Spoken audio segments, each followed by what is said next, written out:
आज अपन बात करेंगे स्ट्रेस मैनेजमेंट की। क्या है, आज अगर बच्चे से ही पूछो, छोटे से, कि बेटा उदास क्यों बैठा है, तो वो क्या कहेगा? अंकल आपको पता नहीं है, मुझे बहुत स्ट्रेस है। उससे पूछो काहे का स्ट्रेस है, तो वो क्या कहेगा? कि आपको पता नहीं है, मैंने पापा से चॉकलेट मंगाई और पापा लेके नहीं आए। मैंने उससे पूछा क्या हुआ बेटा, पापा को काम होगा? नहीं, मैंने दूसरे दिन भी मांगी तब भी नहीं लाए, तीसरे दिन मांगी तब भी नहीं लाए, लेकिन छुटकी ने कही तो हाल ले आए। तो मैंने पूछा तेरे लिए लाए कि नहीं? अरे वो मेरे लिए तो इसलिए लाए कि कहीं मेरा बुरा ना मान जाऊं। नहीं, वाह क्या बात। बड़ों से पूछा कि भैया तुमको क्या टेंशन है? अरे हमको बड़ा टेंशन है। क्यों? क्या मकान लिया EMI पे, उसकी किस्त भरना है, और मोबाइल लिया है उसकी किस्त भरना है, गाड़ी ली है उसकी किस्त भरना है।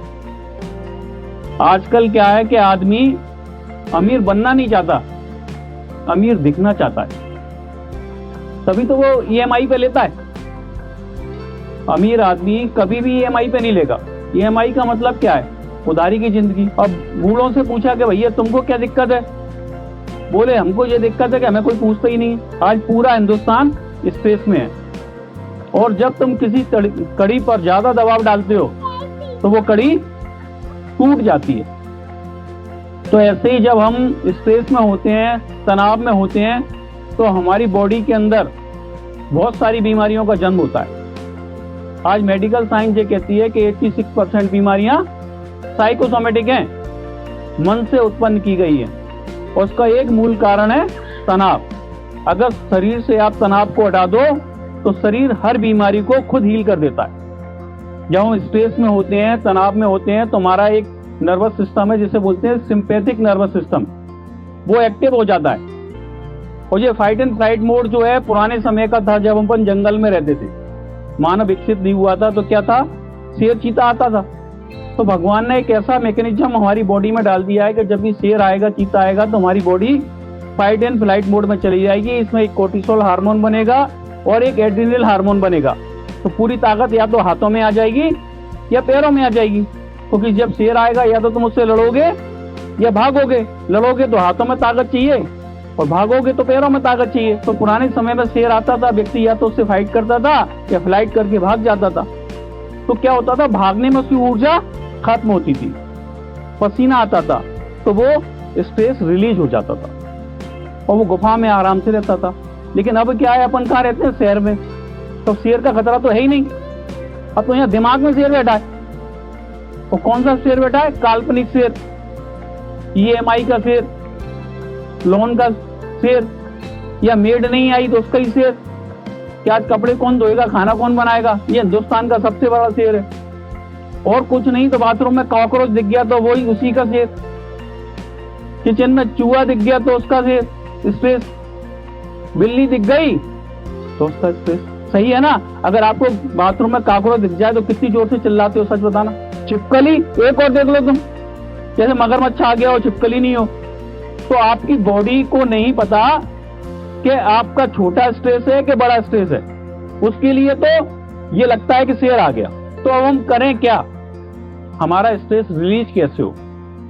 तो स्ट्रेस को रिलीज करना है तो सबसे बड़ी बात है कि हम नेचर के संपर्क में जाएं। जैसे आज भी हम यहाँ पर हैं, नेचर में हैं। अभी हम नेचर में बैठे हैं जमीन पर, लेकिन नेचर से हम कनेक्ट नहीं है, क्योंकि हम नेचर को टच नहीं कर रहे, उसको फील नहीं कर रहे। हमारे मन में ये भावना नहीं है कि ये धरती हमारी माँ है। आपने देखा होगा, पहलवान दो लड़ते हैं तो सबसे पहले अखाड़े को वो क्या करते हैं? उसकी मिट्टी लेते हैं, कहाँ करते हैं? बदन पर लगाते हैं।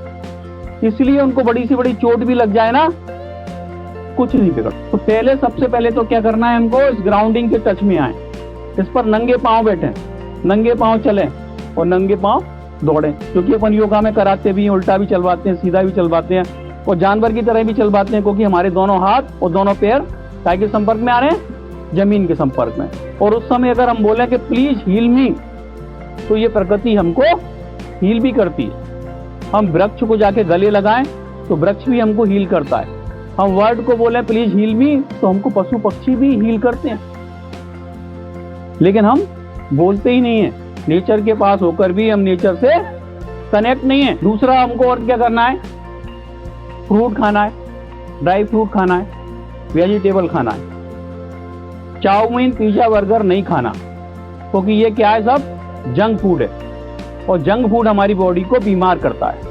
ब्रेन का और गट का कनेक्शन होता है। अगर इस गट को आपने अनहेल्दी फूड दिया तो गट से लेके ब्रेन तक एक नर्व होती है, इसका नाम बोलते हैं वेगस नर्व। 95% जो है हैप्पी केमिकल हैं वो हमारे गट में बनते हैं। तो हमको अपने खान पान को भी चेंज करना पड़ेगा। और सबसे बड़ा स्रोत है सूरज। सुबह उठ के जो सूर्योदय का 15 मिनट का 20 मिनट की जो धूप है, अगर वो लोगे तो आपकी इम्यूनिटी बूस्ट हो जाएगी, उससे विटामिन डी भी मिलेगा। लेकिन हमारे लोग करते क्या है कि 12 बजे जाते हैं और फिर सूरज को देखते हैं। हिंदुस्तान की आधे से ज्यादा माता बहनों की जो आईसाइट वीक हुई है ना, उसका कारण सूर्य देवता है। क्योंकि लिखा था शास्त्र में, सुबह का सूरज जो लाल होता है उसको देखो तो आंखों के रोग जाएंगे। लेकिन देखते कब है हम, 12 बजे सूरज को पानी देते हैं तो आंखें हमारी फूट जाती हैं। फिर चलो तुमने 12 बजे देख लिया, कोई बात नहीं है, लेकिन शाम का जो चंद्रमा है उसको आप देखोगे तो आपकी वो पूर्ति हो जाएगी। तो मत दो, अगर दो तो जिस समय सूर्योदय हो रहा है उसी समय दो, 6, 6:30, 7। उसका जो वास्तविक लाभ है ना, आपको उसी समय मिलेगा। समझ रहे हो, नेचर में जियो। और सबसे बड़ी बात क्या है कि अभी हमारे अंदर है भाव लेने का, कि राम राम जपना तो पराया माल। तो जब तक ये भावना रखोगे तब तक तुम्हारे अंदर बैड केमिकल बनेंगे बॉडी में, और जब तुम देने का भाव रखोगे तो फिर गुड केमिकल बनेंगे। क्या दो, कुछ नहीं दे सकते तो एक मुस्कुराहट दो। सबसे पहले तो अपने आप को ही दो। अगर मुस्कुराहट नेचुरल नहीं आ रही तो मैंने आपको बताई है टेक्निक, पेंसिल ले लो एक, मुंह में रखकर ऐसे करो तो हमारी लिप्स क्या करेंगे, मूव करेंगे। मसल मूव करेगी, दिमाग को नहीं पता, उसको क्या लगेगा जो मुस्कुरा रहा है तो वो हैप्पी केमिकल छोड़ देगा। और दूसरा क्या है कि हमें पता है कि कोई भी व्यक्ति हमारा क्या है, उदास है और सैड है, तो हम क्या करें, आप देखना कोई सैड हो उसका बॉडी पोस्चर बदल जाता है, वो ऐसे बैठेगा, ये सिकड़ हो जाएगा। और आपके सामने से जा रहा है, आपको पता है कि जो उदास है, भले ही उसको नहीं जानते ना, उसके देख के तुम मुस्कुरा दो बस केवल, क्या होगा वो, अब वो जो सोच रहा है ना वहां से उसे लिंक कट जाएगी। तो जी है कौन, उसका जोर काय पे गया पूरा कि जे कौन है, तो उसका ध्यान वहां से हटा, स्ट्रेस से हटा, तनाव से हटा, और आपने एक पुण्य का काम कर दिया। तो क्या जाता है आपका, देखो अपने यहाँ पर सब लोग पहले बोलते थे गुड मॉर्निंग, अपने यहाँ पर आप नहीं बोलते, लेकिन अमेरिका में आप चले जाना, गार्डन में टहलना, बात जो आपको जानता होगा वो भी और जो नहीं जानता होगा वो भी, वो आपको गुड मॉर्निंग जरूर बोलेगा। अपन भस्त्रिका प्राणायाम करते हैं तो वो क्या, पुराने समय में देखा होगा कि फूकनी से अपन चूल्हा फूकते थे, तो वो फूक मारते थे ना, वो भस्त्रिका प्राणायाम वही तो है। तो फूकनी नहीं कर रहे तो ऐसे फूक मारो,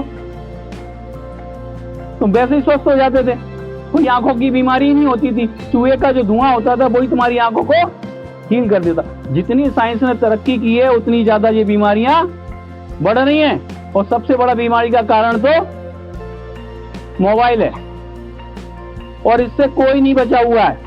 इसलिए मैंने बीड़ा जो उठाया है कि मुझे हिंदुस्तान को मोबाइल एडिक्शन से दूर रखना है। मेरे पास बच्चे जानते हैं कि दोनों मोबाइल हैं, लेकिन कभी मेरे हाथ में मोबाइल मत देखना आप। तो जब मेरा कोई काम नहीं रुकता बिना मोबाइल के, लोग अरे भाई साहब तुम्हें पता नहीं, हमारा तो सारा काम इसी से होता है। तो मैंने कहा मेरे के बीवी बच्चे नहीं है, मेरे पास कोई काम धंधा नहीं है, मेरा काम तो बढ़िया हो रहा है, तुम्हारा क्यों नहीं होता। और वर्षों से कर रहा हूँ, 4 घंटे सवेरे देता हूँ तुम लोगों की सेवा में, 4 घंटे शाम को ही देता हूँ। जिस आदमी की जिंदगी से 8 घंटे निकल जाए वो कुछ कर सकता है क्या? लेकिन उसके बावजूद भी मैंने सब कुछ अचीव कर रखा है। घर का मकान है, घर की दुकान है, 4 व्हीलर, और क्या चाहिए मुझे इससे ज्यादा। क्योंकि मैंने एक ही चीज सोची थी, साईं इतना दीजिए जहां में कुटुंब समाए, मैं भी भूखा ना रहूं और साधु भी न भूखा जाए।